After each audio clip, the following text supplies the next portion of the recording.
Alright, welcome back to the channel, folks.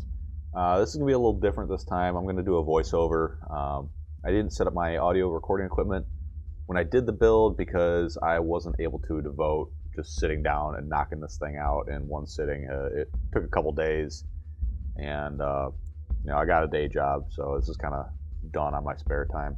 As you saw from that opening, I ran into some problems, and we'll talk about those things when we get to the end there. Anyways, this has been an extremely fun build. Sit down, get some popcorn. This is going to be a long one. I expect most people to fast forward through a lot of this stuff. Most of this build is sped up like 400%. Anyways, soldering up the ESC here. I usually go through, tin up pads. I set my soldering iron for 850 degrees Fahrenheit. I know that may be controversial to a lot of people. I like to run hot, get in, get the solder on the pad, and get out as fast as possible. I feel like the dwell time is how people end up lifting pads. I'm using a solder from SRA. It's really good stuff. I'll put links to some of this stuff in the description. So once I get the ESC mounted up, and in full disclosure, I spent a lot of time prepping my stack build, my stack height, with custom mounted 3D or custom made 3D printed spacers out of TPU. I find that the more time you spend pre-gaming how you're going to build up your stack, the better this is going to go. I wouldn't start going into this and soldering right away. Spend some time, think about where you're going to put everything. It'll help you out in the long run. All right, so anyways, what I'm doing here is I get my first motor, and I just kind of screw it in place, make sure I put some blue Loctite on the screws. Can't really hurt. Make sure when you put those screws in that you don't touch the windings. Fortunately, these are open bottom motors and it's really easy to see, and I don't have that problem here. And so I get the motor in, and I put a little bit of this cloth electrical tape. It's kind of like what they use to wrap around wire looms in cars. It's awesome stuff. Again, links, description. Go clicky buy. Yeah, help me out. And I usually do each wire one by one. I'll start on the closest wire, and then I'll work my way out towards the innermost one on the ESC. It just tends to work out better for me. I'm right-handed. Maybe if you're left-handed, you would want to do it the other way. I'm not really sure, but that's just how I do this. This ESC does come with the main discharge leads pre-soldered, and that's a pretty tight solder job. I just kind of rolled with what they had on there. I wasn't going to modify it. Excuse me, I'll be clearing my throat here and there. Getting over a nice month-long cold here. These motors, they're built pretty well. I really like them. And again, just rinse and repeat for the other three motors. I usually kind of get it all tacked into place and start soldering. Now, as far as soldering goes, I typically use flux when I go to pre-tin the pads, but when I'm actually soldering wires to the pad, I don't use flux. I definitely pre-tin each of the wires. It just helps everything kind of get in and stick real quick. Remember, when you solder, especially if you're new at this, you're not trying to paint the solder on. Your soldering iron should go down and stay until your solder's done. You're not really trying to I see a lot of people, they try to brush the solder on. It's stick the iron on the work, put your wire to the work, let it all melt into a nice puddle, pull away your iron, and then just sit there with your wire for a couple seconds until it solidifies. Try really hard not to solder over the board or tin over the board or put solder on your iron over the board. All those, you may not see it, but little droplets of solder could drop down into your board and end up with a smoke show in the end. Trust me, that's not what I did. It's a much sillier mistake, but a very common mistake that I made. All right, so I'll let you guys just watch this. It's just more of the same.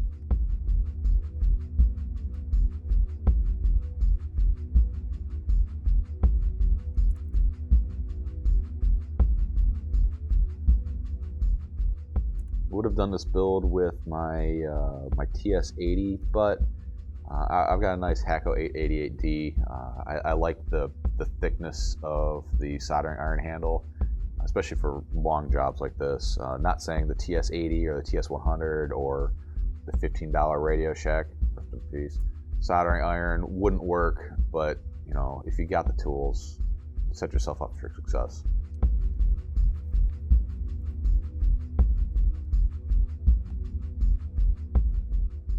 And as always, if anybody has any questions about the things that I'm doing in this video, please put in the description or in the comments below. I check everything. I try to respond to everybody. If you have more specific questions and you don't want to have that public forum discussion, please feel free to email me. My email's in the About section of my YouTube channel. I don't know if you can see it on a mobile browser or on the mobile app. I know you can on the full-size like PC style browser, you know, just www.youtube.com, or just contact me, TweetFPV@gmail.com. I've helped out a lot of people with very intricate issues, and everybody's come away successful and got up and got flying. I love helping out people. I love teaching.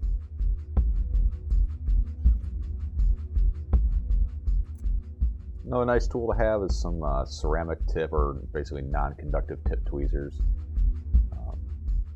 That was my custom TPU spacer stack. I'll put a link to my STL file for that in Thingiverse in the description. It's basically it's just an array of spacers, anywhere from I think 4 mil to 7 mil in height. Really comes in handy. You just kind of tear off the ones you want, stick them on there, and Bob's your uncle. You're good to go. Right here, putting on the, I just got done putting in the Runcam Split Mini V2. Really, really nice all-in-one FPV HD recording device. Yeah, it's not GoPro quality. It's not Super View, which is about the only downside I do see to it. But for the weight and what it is, it's pretty darn nice. The FPV view on it pretty good too. Unfortunately, with this build, I do have a lot of noise in the FPV feed. Not at all in the HD feed, but the FPV, there's quite a bit of noise, and I'm still trying to figure out what my issue is. I've done a lot to this quad since I finished building it before I say what my final specs are, but still working on it. So here we're mounting up the flight controller. It's a Helio Mini. It's their 20x20 stack Helio board. If you don't know anything about the Helio spring, use a F4 and a F3 processor setup. It's kind of a co-processor thing.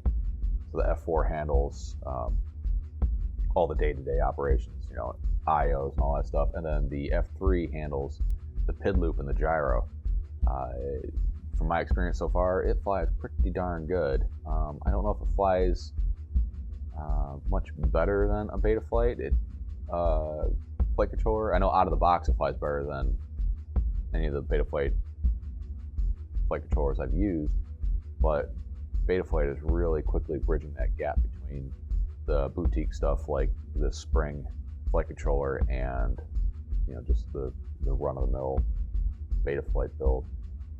The firmware is getting so much better, especially compared to a year ago. This thing would have been unflyable out of the box. Now, put it together, throw a LiPo in there, bam, you're good to go. So here I'm wiring up the power, ground, and video for the Runcam Split, and it has two different ways to do it. You can solder pads, or there's a JST style connector. I opted for the JST style connector. Just I don't know why I did. Maybe just modularity and being able to tear it apart.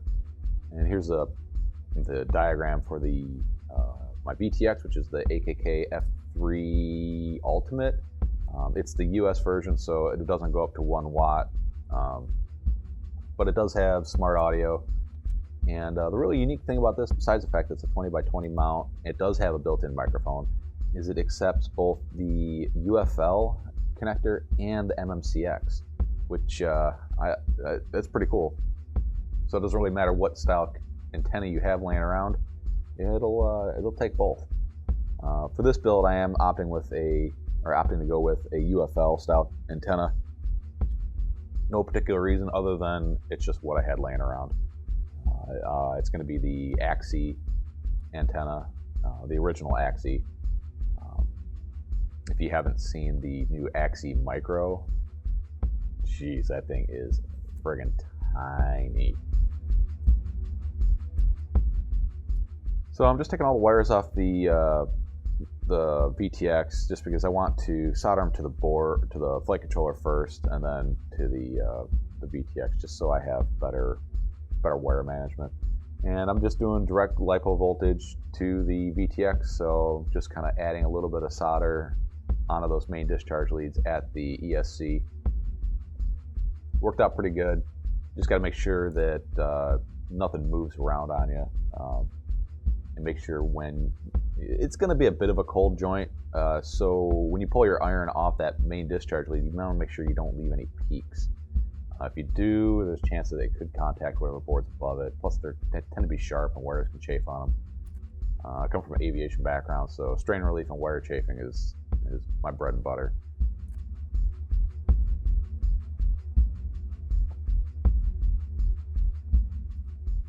And like I said, this VTX does have smart audio, the TBS smart audio, so we can do VTX switching.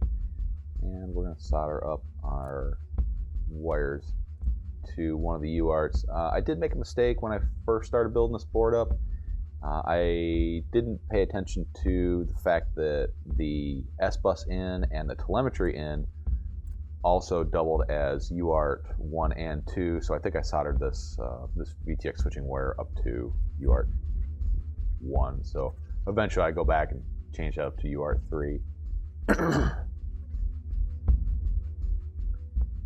If you have never built a quad before, I don't really recommend building a Gecko. This is a extremely tight, extremely difficult, well, not difficult, but it's an extremely tight and it's an advanced level build. If you've never built a quad before and you want to build your first one, build a Martian. Martian 2, I think, they're the alien clone. I know people are going to crucify me for saying buy a clone, but if it's your first one, you're going to beat the crap out of it, and it's an easy build because there's a ton of space to work in. This thing is just a slammed tight. You've got to really pre-game where you're going to put your components build.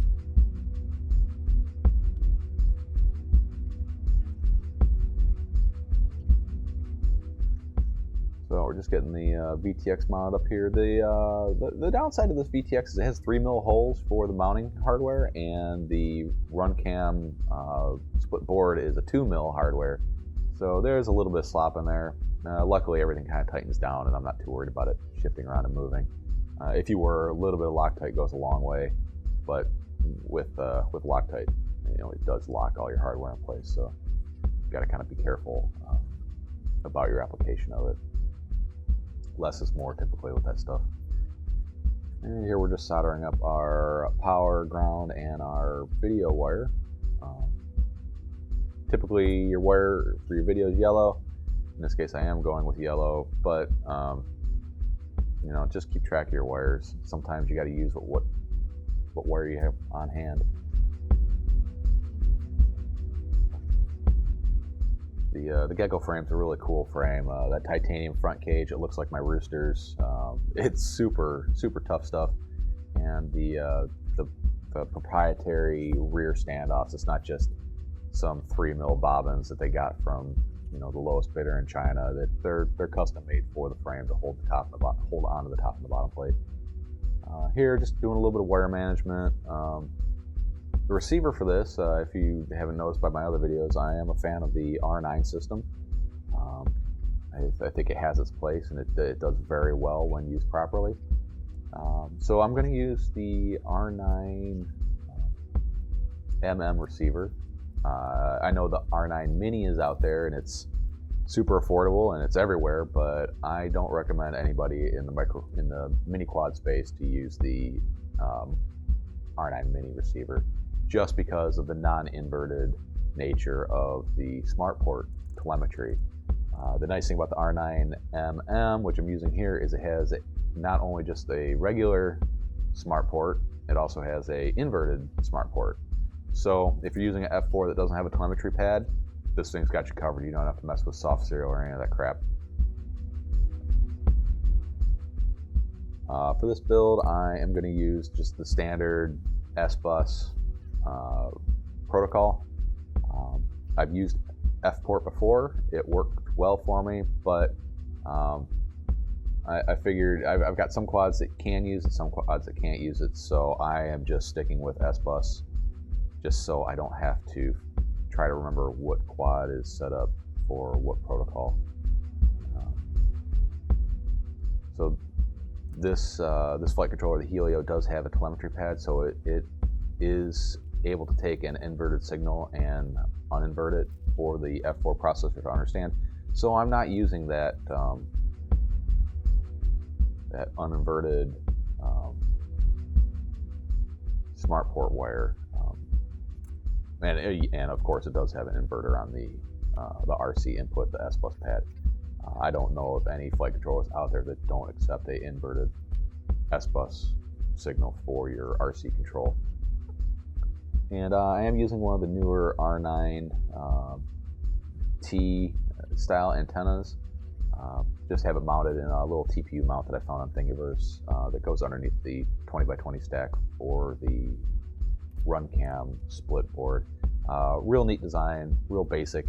The only downside to it is I found that whenever I crash, or sometimes when I crash, one of the little antenna I get up and around the bell of the motor, and the motor will kind of rub away at those black caps on the end there. Not a big deal, but just something to be aware of. I could probably put a zip tie across the arm there to keep it happening, but why bother?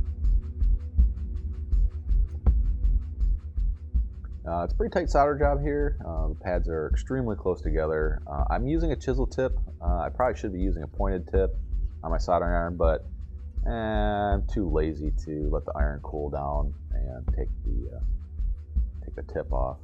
That is one of the big advantages of the TS80 soldering iron, is that quick exchange tip system.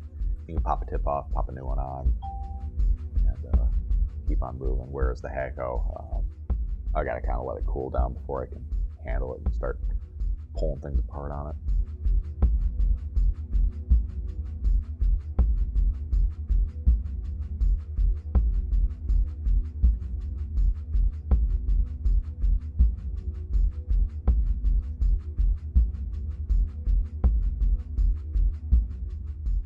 And you always got to figure out where you're going to put everything before you kind of get committed to it. Just a pro tip here: the TBS Immortal T antennas do not fit directly on the R9 MM or the R9 Mini receivers. It's a different style UFL connector. I printed out a little TPU kind of trampoline just to go over top of my VTX. I also had a little nub.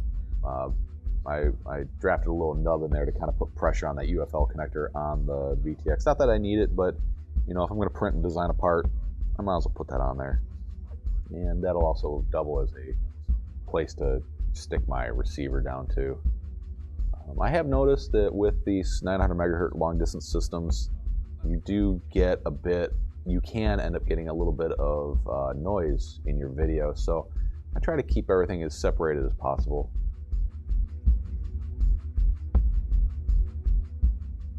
Having a 3D printer, or even better, knowing somebody that has a 3D printer in this micro quad world it's awesome.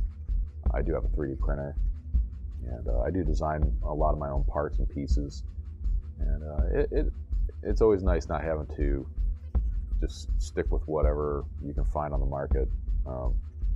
Getting into 3D printing now is pretty cool. Finding a friend who has a 3D printer, now that's the way to do it.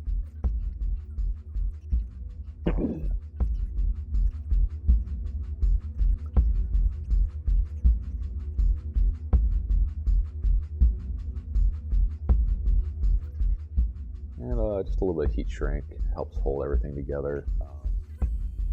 this heat shrink is some pretty cool stuff. It doesn't have a whole lot of give to it. It's pretty hard, but it does shrink down extremely tight. So it shrinks down tight enough where it'll hold the UFL antenna connector from coming off. Not that it should come off, but you know, things jostle around when you smack into a tree with these things.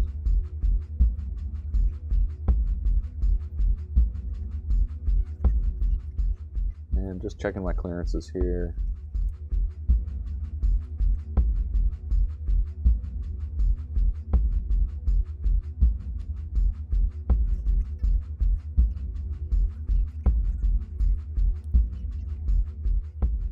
The Gecko frame includes this really cool rubber mounting part on the back to feed your VTX antenna line. It is a good idea to grab some diamond files and kind of chamfer the edge of that chunk of carbon. Make sure you chamfer the right side of it. I did the wrong side the first time. It just break the edge on it, that's all. You just don't want that sharp 90-degree piece of carbon.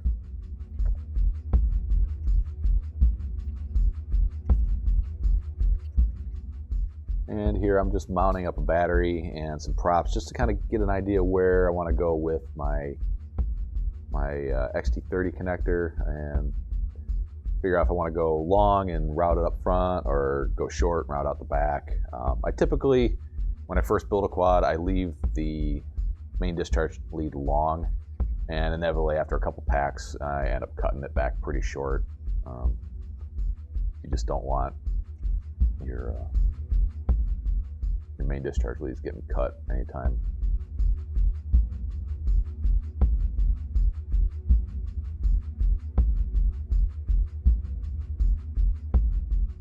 Just trying to get an idea of where I want to go with it. It's all about pre-planning, guys.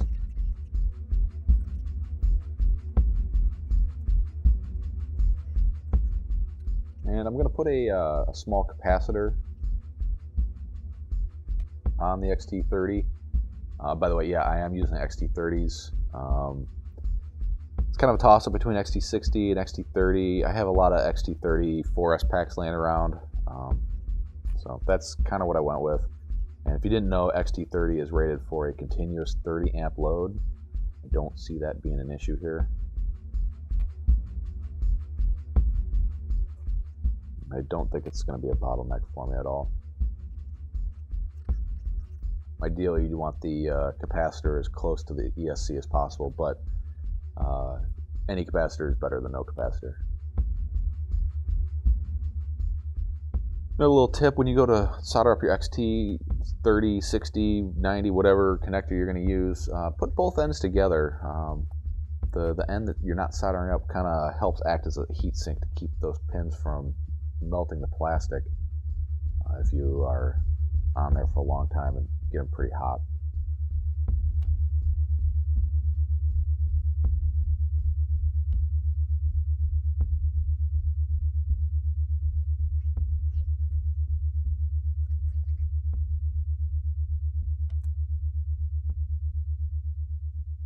You know, I keep trimming those leads and they're still too short.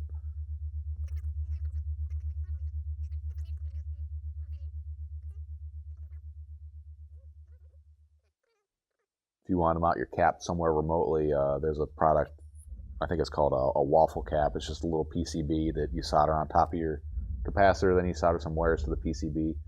It's a pretty neat little idea. It works really well. It's just a little bit easier to mount than soldering wires directly to the legs of the capacitor. In this case, this frame is so tight there is no room for a capacitor anywhere on the build. Maybe if you didn't use the run cam split, you'd have some room, but you know, the kind of the idea of this frame is to run a run cam split. I don't see much of a point to building something like this and still using a GoPro on top of it. It's kind of not what its use case is. Not saying you can't do it, but just they don't make no sense.